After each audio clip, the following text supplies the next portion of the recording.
안녕하세요. 디톡스 시간입니다. 여러분들과 상담을 진행해 보면 절식보다 보식을 더 어려워하시는 것 같아요. 맞나요? 절식의 개념은 어려울 게 없죠. 소화기관을 최대한 휴식하는 식사법, 발효 액상식으로 바꾼다. 이렇게 딱 떨어지는데 보식은 저칼로리면 될 것 같고 반대로 좋은 걸 잘 먹어야 하는 시기 같기도 하고 더 솔직히는 먹고 싶으니까 부드러운 형체의 죽은 어떨까? 이런 생각들이 더해지면서 보식의 개념까지 흔들리게 되는 것 같아요. 그래서 오늘은 드셋이 이야기하는 보식의 개념과 그래서 어떻게 진행하면 좋은지 무엇을 기대할 수 있는지 확실히 정리해 보겠습니다. 제가 자주 얘기 드리지만 우리 모두는 균등한 조건, 시간이라는 기준 안에서 삶을 만들어갑니다. 누구도 이 시간으로부터 자유로울 수 없어요.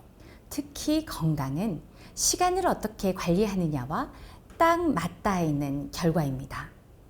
건강하기 위해서는 잘 시간, 일어날 시간, 먹을 시간, 먹지 말아야 할 시간, 운동할 시간, 생각할 시간 등 사람이 지켜야 하는 활동들을 고르게 분포시켜야 하고 보식은 이 중 먹을 시간과 먹지 말아야 할 시간을 명확히 세팅하는 기간입니다. 무엇을 먹을지는 그 다음 이야기예요. 절식을 통해서 우리는 향, 색, 형체, 맛과 온도가 있는 음식을 내려놓고 소화기관을 온전히 휴식하며 소화 효소를 저축하고 드셋 리퀴드밀로 건강한 혈액을 확보해 노폐물 배출까지 인체의 순환 구조를 마련했습니다. 보식은 이런 순환 구조를 꾸준히 이어가기 위한 식사법, 시간과 섭취 원칙을 연습하는 시간입니다. 다시 먹는 즐거움, 먹어서 병드는 원래대로의 생활로 돌아가는 그런 시간이 아니에요. 소화기관은 우리 인체 기관 중 가장 늦게 기상하는 장기입니다.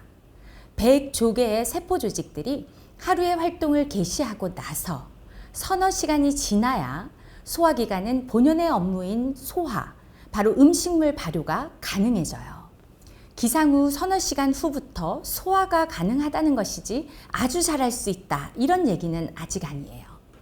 우리가 기계를 쓸 때도 오래 잘 쓰려면 전원 버튼 눌러보고 시운전도 해보고 쓰는 것이지 전원 버튼 누르자마자 생산의 최고치를 기대하진 않죠.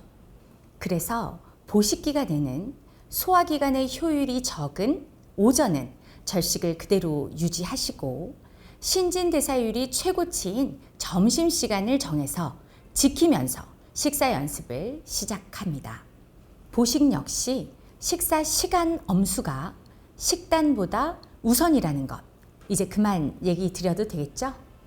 누구라도 신진대사율이 높은 점심시간 식사부터 음식의 종류와 양을 연습하고 소화력을 높여놓고 이후 저녁도 같은 방법으로 서서히 진행되어야 합니다. 그럼 이제 이 점심 식사의 내용에 대해서 얘기 나눠보죠. 절식할 때 우리가 섭취한 리퀴드밀은 식물성 식품 중에 곡류를 제외한 채소, 과일, 버섯, 해조류 35가지를 완전 발효한 액상의 상태로 섭취를 했죠. 보식 때는 절식 때는 먹지 않았던 식물성 식품인 곡류까지 확대해 섭취해 볼 겁니다. 그러면 절식과 보식을 통해 모든 식물성 식품군을 경험하게 되죠. 식물성이 동물성보다 소화 흡수 과정이 단순하고 빨라서 절식을 통해 휴식했던 소화기관을 서서히 가동하는 데 적합하기 때문이에요. 그래서 동물성 식품은 보식 식단으로 추천하지 않습니다. 제가 식품 강의할 때 자주 말씀드립니다만 곡류는 정말 신비로운 식품이에요. 씨앗과 열매가 같잖아요.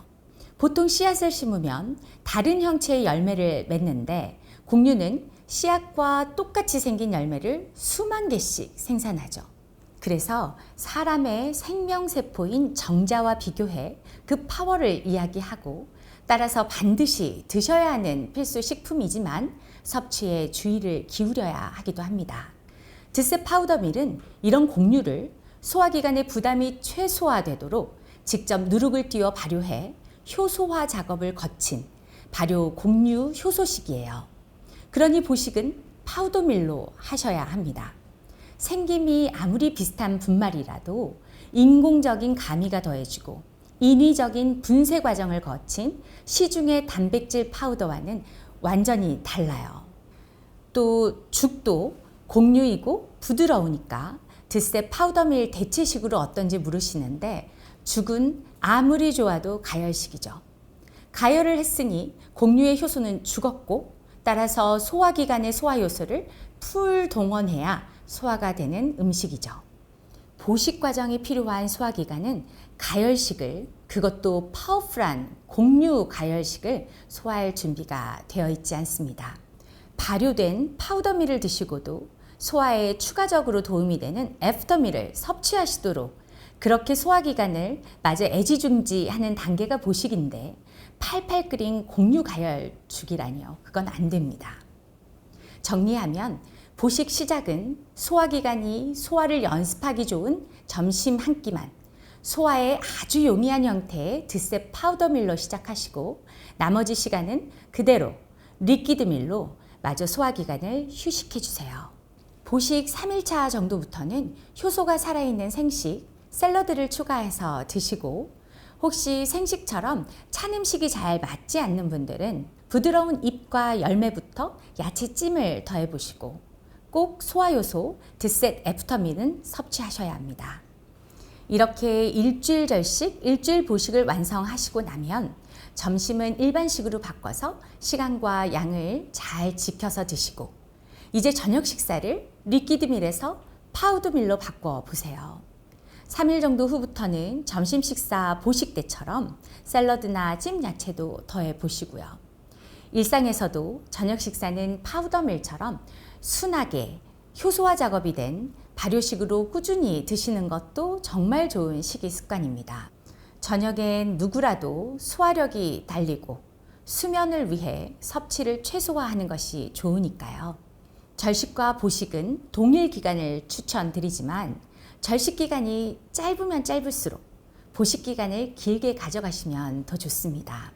보식까지 전 과정이 끝난 후에도 새롭게 부활시킨 소화기가 꾸준히 건강할 수 있도록 평생이라도 오전은 드셋 절식을 유지해 보세요.